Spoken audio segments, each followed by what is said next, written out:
Otro propósito que nos hemos hecho en el colectivo que trabajamos y seguiremos trabajando en este proyecto es dejar de hablar de la importancia de las tecnologías de la información y las comunicaciones, porque si no, entonces tendríamos que hablar también de la importancia del agua potable, de la electricidad y de servicios por demás básicos. Este es un servicio que brindan las TIC transversal a toda la sociedad y como tal tenemos y debemos y urgentemente de asegurarnos que llegue a todos los mexicanos. Transversalidad es uno de los puntos que ya se ha mencionado en este espacio. Otro, liderazgo. Sentimos, como se ha dicho también, que hemos avanzado mucho, hemos avanzado a muy buen ritmo, pero para el tipo de país que somos y que queremos ser y necesitamos urgentemente llegar a ser, necesitamos imprimir un sentido de urgencia. ¿Cómo? Articulando, multiplicando los esfuerzos y poniéndonos objetivos específicos. Básicamente lo que tenemos aquí en estas ilustraciones es que no se trata de un esfuerzo gremial, no se trata de un esfuerzo académico, no se trata de un esfuerzo únicamente de un grupo de la sociedad o del gobierno. Se trata de una propuesta de esfuerzo de Estado. Al sumarse conforme a esta solicitud y petición que hacemos al gobierno federal, a los gobiernos estatales, a los gobiernos municipales, que se sumen decididamente al esfuerzo, lo que tenemos es una confluencia colectiva de intereses. Es un esfuerzo de Estado. Estamos todo el país involucrados en tener estos beneficios. No abundo demasiado en preguntarnos qué es una agenda digital. Y esto nos lo hemos preguntado reiteradamente. Es lo que ya se ha dicho, un esfuerzo de articulación, pero cuidado. Bien vale aquí una advertencia. Se vale también preguntar qué no es una agenda digital. Esfuerzos aislados, esfuerzos difuminados, esfuerzos escasos no hacen una agenda digital. Podemos pensar y afirmar que una agenda digital es una agenda de agendas, la suma de los eslabones individuales que convergen en una misma evolución. Convergencia sigue siendo el término clave. Básicamente vemos actores muy importantes. Gobierno federal, no abundo en los detalles de los múltiples programas que se han instrumentado.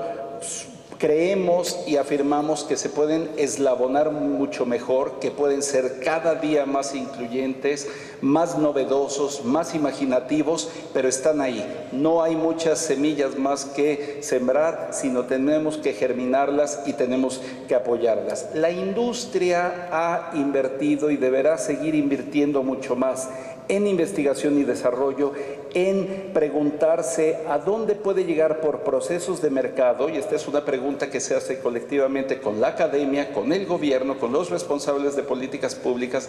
El mercado puede, y de hecho hace mucho, llega a muchos rincones de nuestros escritorios, de nuestras mesas, de nuestras oficinas y nuestras escuelas. Pero encontramos también que el mercado no puede hacerlo todo. La pregunta es, ¿qué tipo de política pública necesitamos de acción directa? Porque no basta con tener promedios satisfactorios. Es importante que todos los mexicanos disfrutemos de estos beneficios de la conectividad.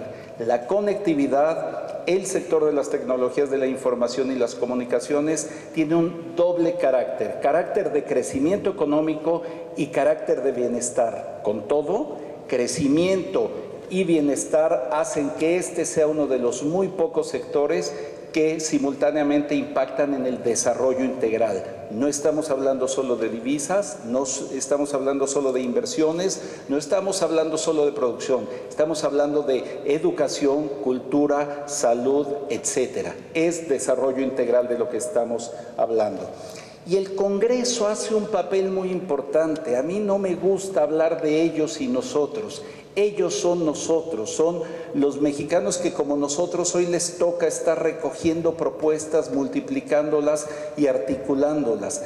Vemos ahí una responsabilidad muy importante que se viene cumpliendo. Si se dan cuenta, industria, Congreso, sociedad, gobierno, dejan un escenario en el que, faltando cualquiera de estos jugadores, carecemos de una agenda digital. Por ejemplo, Sin una política fiscal digital no podemos aspirar a una agenda digital nacional, sin un cuestionamiento de cuánto recaudan los gobiernos y cómo lo gastan para impactos de productividad y de bienestar. No podemos tener una agenda digital completa, una verdadera agenda digital. Pero aquí de lo que hablamos es de un círculo virtuoso para el desarrollo. Algún economista de antaño solía decir que los países pobres eran pobres porque eran pobres. Y decía, no tienen capacidad de generar excedentes, ahorrar para luego invertir y multiplicar su capacidad productiva. Aquí lo que queremos es de una vez por todas terminar de romper ese círculo vicioso de la pobreza. Aquí queremos detonar un círculo virtuoso de la conectividad. Queremos impactar en términos de eficiencia, en términos de competitividad, en términos de accesibilidad como un sector facilitador. Y es muy importante reconocer una cosa, no nos confundamos por los grandes números. Este sector que por su peso de telecomunicaciones rebasa el 4% y conjuntamente con tecnologías de la información rebasa el 8%, no vale por ese 8% del Producto Interno Bruto. Vale por lo facilitador de actividades sociales, académicas, productivas y de todo tipo de bienestar que se constituyen. No vale por su peso económico directo, sino otra vez por esa característica transversal que con todo representa bienestar y desarrollo para todos los mexicanos. Este es el medio fundamental para habilitar el círculo virtuoso, las tecnologías de la información. No estamos proponiendo reinventar el país, no estamos proponiendo borrar ningún programa de gobierno, estamos proponiendo agregar una D al final.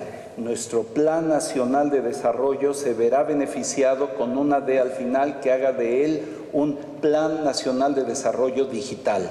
Hacer lo mismo, hacerlo mejor, hacerlo más democráticamente para llevar banda ancha, para llevar internet, para contar con esas capacidades sociales, toda esa capacitación y acumulación de capital humano que son por demás necesarios, pero que sin el equipamiento y los servicios y contenidos de este sector no vamos a lograr concretar. Insisto, esta es una cadena sumamente compleja en la que si nos confundimos podemos pensar que el eslabón relevante es uno o son unos pocos. Y como en toda cadena productiva, en la ausencia de un solo eslabón se puede caer la cadena en su conjunto. ¿Cuál es nuestra propuesta específica?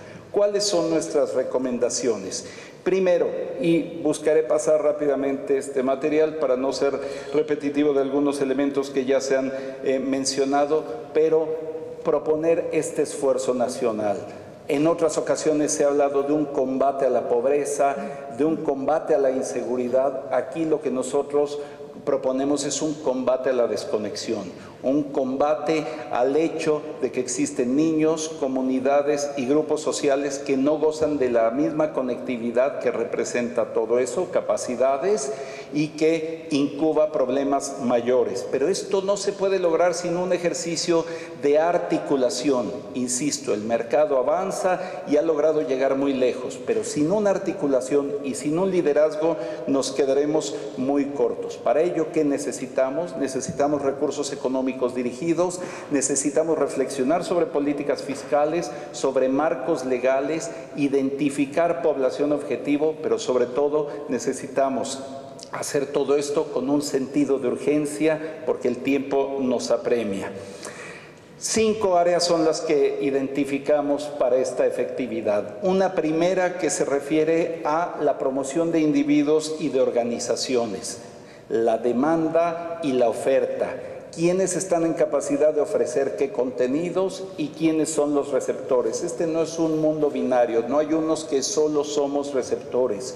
Hoy el Homotelecom, como se ha dado por llamarnos, el hombre de la comunicación a distancia, tenemos esa capacidad ya de generar y distribuir contenidos, pero sin una oferta de capacidades y de equipos tecnológicos nos vemos privados de esa capacidad efectiva. No somos solo un país que queramos consumir más de lo que produce el mundo. No nos asusta que la tecnología y las aplicaciones se desarrollan en todo el mundo, pero ahí tenemos una huella que imprimir, producir, abastecer y también, claro, vender al resto del mundo. El tema de la protección y acceso de los usuarios es central para todos estos temas, porque estamos empeñando, estamos involucrando nuestros contenidos, nuestra confidencialidad y nuestra información que tiene que ser garantizada en eso, en su secrecía, en su privacidad, para darnos todas las garantías, porque si no estaríamos detonando problemas aún mayores. Gobierno electrónico. Fundamental, como en toda la historia de la humanidad, de los esfuerzos más importantes y de los ejemplos y ejercicios de demostración más grandes vienen del gobierno. Repasemos la historia económica y hubiéramos tardado décadas en aceptar el papel moneda cuando se estableció el Banco de México en el país, si no hubiera sido el gobierno el primero en emitirlo y en aceptarlo y usarlo en todas sus transacciones. Y las telecomunicaciones, la cara más visible que tenemos los usuarios para llegar a los servicios de todo tipo, servicios muy cambiantes, servicios que hoy sabemos que no tienen freno ni reversa. Nuestro menú de aplicaciones y de tecnologías sigue cambiando permanentemente. Las recomendaciones básicamente son para los individuos, y este es un contenido muy importante: programas de alfabetización digital, Plan Nacional de Capacitación, portafolio de capacidades, crear el soporte de infraestructura necesaria para garantizar a la población el acceso, reconocer a las tecnologías de la información, y aquí hay un punto de discusión muy amplio, como un derecho al desarrollo. Tenemos que definir a qué le vamos a llamar un derecho esencial y con todo revisar el marco legal para reconocer el uso de las TIC y sus impactos en el ámbito laboral. Seguimos. Las organizaciones. Aquí vemos de manera prominente, como mencionaba, al gobierno. Pero no es un gobierno multifacético, es un gobierno de salud, de educación, de seguridad, de empresas de gobierno, de comercio electrónico, de marco legal para la parte transaccional. Cada vez pesan más nuestra dimensión transaccional en línea. El gobierno tiene una labor permanente de aprender del resto del mundo, de imaginar aquí adentro cómo instrumentar estos marcos. Industria, no queremos una industria pasiva. Tenemos hoy evidencia de que las micro, pequeñas y medianas empresas están haciendo de manera muy acelerada intensivas en el aprovechamiento de su propiedad intelectual, de sus capacidades de conectividad. Siempre hemos pensado en las grandes empresas y en las medianas empresas que cumplen, una función muy importante, pero la base de la pirámide es sumamente ancha y es muy importante como generadora de valor económico, de empleo y con todo de bienestar. Acceso y protección. De nada sirve tener promedios satisfactorios, decía anteriormente, cuando la mayor parte de la población no es un usuario rutinario, regular de estos servicios. ¿Cómo asegurar que estos servicios sean apropiados, sean utilizados, pero de manera cotidiana, de manera regular, pero en un marco de seguridad y transparencia? Ese es un punto central que hoy está en discusión en México y en el mundo, y aquí no debemos desatenderlo. Finalmente, gobierno electrónico, con transparencia, con seguridad, transacciones de gobierno con la ciudadanía, entre ciudadanos bajo un marco de seguridad, pero aquí la tarea nuevamente se vuelve central. Y las telecomunicaciones. Tenemos el sector de telecomunicaciones que queremos y necesitamos. Claramente hay un tramo muy grande por avanzar. Se necesitan licitaciones para poner a trabajar los recursos del espectro radioeléctrico que existen pero no están operando. Se necesita poner a trabajar más de esa fibra óptica que con los recursos de toda la ciudadanía, con las contribuciones fiscales, hemos logrado construir y que estamos utilizando de manera subóptima. Tenemos que asegurarnos que todas las infraestructuras, todas las economías de red que se despliegan en el país, carreteras, ductos, reflexionen sobre sus capacidades de eso precisamente, de red para transportar no solo vehículos, no solo pasajeros, no solo mercancías, sino nuestro conocimiento, nuestra cultura y nuestras comunicaciones.